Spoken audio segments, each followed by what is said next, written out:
tardes, mi nombre es Mara Castañeda y soy de la sección 2401. En esta oportunidad les mostraré unas diapositivas sobre la clasificación de los instrumentos de medición de caudal.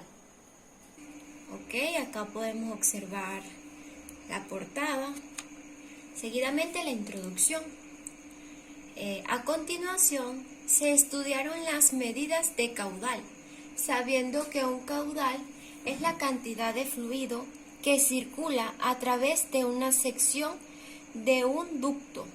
En este mismo sentido, es importante conocer los instrumentos utilizados para medir y su clasificación, reconociendo que hay dos tipos de medidores, que son volumétricos y los de masa. Dentro de los volumétricos se pueden encontrar el rotámetro, el medidor de placa, el medidor magnético, entre otros. Mientras que dentro de los medidores de masa se encuentran medidores térmicos de caudal, medidores de Coriolis, medidor volumétrico compensados, entre otros instrumentos que se analizarán en este informe. De este mismo modo, estudiar cómo están formados cada uno de los dispositivos. Todo esto con el fin de obtener nuevos conocimientos, los cuales son necesarios en el ambiente laboral y de esta manera tenerlos en cuenta al momento de la práctica. Ahora bien, acá podemos observar los medidores volumétricos, sabiendo que determinan el caudal del volumen de fluido. En ellos encontramos la presión diferencial, área variable, entre otros.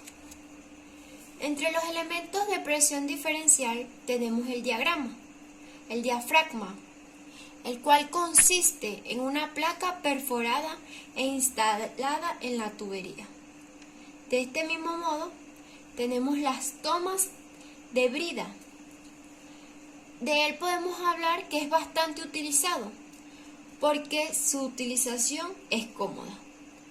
En cuanto a las tomas en las venas contraídas, la toma posterior está situada en un punto donde la vena alcanza su diámetro más pequeño. Las tomas radiales, y de este mismo modo tenemos las tomas en la cámara anular y las tomas en las tuberías, con su respectiva información. Tenemos también acá un resumen de la norma ISO, que aplica el cálculo de los elementos de presión diferencial para fluidos incomprensibles que pasan a través de la placa, orificio, tobera o tubo Venturi. Sigue la marcha que podemos observar en la figura. Acá podemos observar la figura y seguimos la marcha. Otros instrumentos es el tubo Pitot, el cual mide la diferencia entre la presión total y la presión estática, es decir, la presión dinámica. También encontramos el tubo Anubar, el cual consta de dos tubos, el de presión total y el de presión estática. De este mismo modo encontramos el medidor de codo, el cual se basa en la fuerza centrífuga ejercida por el fluido a su paso por un codo de la tubería. Finalmente tenemos los transmisores de fuelle y diafragma, el cual contiene dos cámaras para alta y baja presión.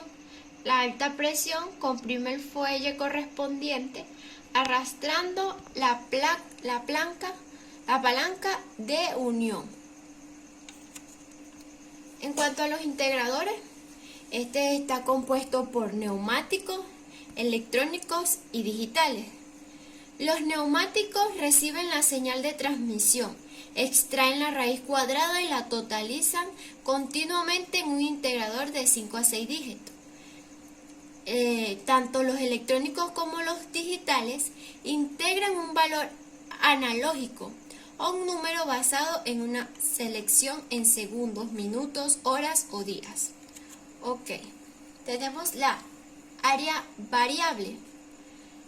Los elementos del área variable se caracterizan por el cambio de área que se produce entre el elemento primario, el movimiento y el cuerpo del medidor.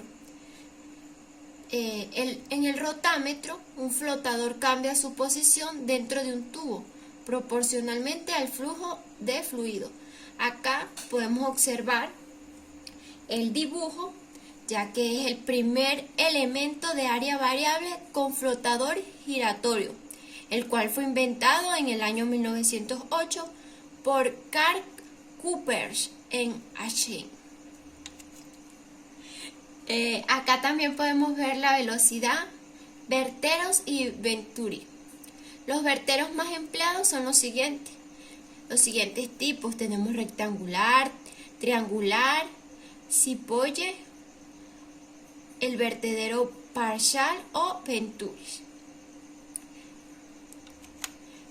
En cuanto a las turbinas, estas consisten en un rotor que gira al paso del fluido con una velocidad directamente proporcional al caudal. El fluido choca contra el borde frontal de las palas del rotor, produciendo un área de baja presión, y como resultado de esta presión diferencial las palas giran.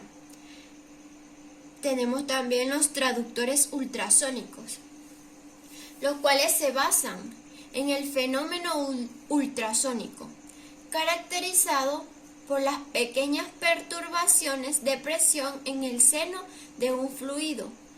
Se propagan a la velocidad del sonido correspondiente al fluido. Tenemos también la fuerza medidor de placa, el cual consiste en una placa instalada directamente en el centro de la tubería y sometida al empuje o fuerza del impacto del fluido. Tenemos la tensión inducida, medidor magnético. En él se encuentra el medidor magnético de caudal, la cual es la ley de Faraday,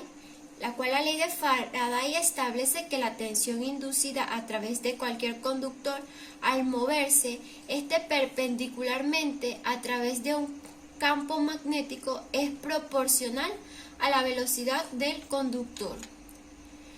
Tenemos el desplazamiento positivo, sabiendo que mide el caudal, el volumen, contando o integrando volúmenes separados de líquido. En él podemos tener los discos oscilantes, pistón alternativo, rotativo y accesorio. Tenemos el remolino, que se basa en la determinación de la frecuencia del remolino producido por una hélice estática situada dentro de la tubería por donde pasa el fluido, bien sea líquido o gas. Tenemos el vórtex, los cuales son parecidos a los que nombramos anteriormente, es decir, a los remolinos, excepto que estos están basados en el efecto de Bock-Karman, donde un cuerpo en forma de cono genera alternativamente vórtices. Ahora bien, ya dijimos los medidores volumétricos, ahora vamos con los de masa. Si bien en la industria se utilizan normalmente medidores volumétricos de caudal, los que nombramos anteriormente, con el caudal determinado en las condiciones del servicio, en ocasiones interesa medir el caudal masa. En esta ocasión estudiaremos los instrumentos térmicos, los de momento angular, entre otros. En cuanto a los medidores volumétricos compensados, pueden ser masa o líquido, y la densidad transmiten la densidad al medidor volumétrico al multiplicar para tener el caudal. En los líquidos la densidad varía por los cambios en la temperatura del fluido. Tenemos los medidores térmicos del caudal, los anemómetros del hilo caliente, medidores de Coriolis, entre otros. Como conclusión, luego de haber estudiado cada uno de los instrumentos de medición de caudal, tanto los volumétricos, sabiendo que son aquellos que determinan el caudal en el volumen del fluido, como los de masa, recordando que determinan el caudal de masa, resaltando la importancia que tiene cada uno de ellos en los procesos industriales. Por tal razón, se estudió la clasificación de estos dispositivos, así como cada uno de sus elementos y su respectiva función. La bibliografía, el libro de instrumentación industrial de Antonio Creus. Muchísimas gracias.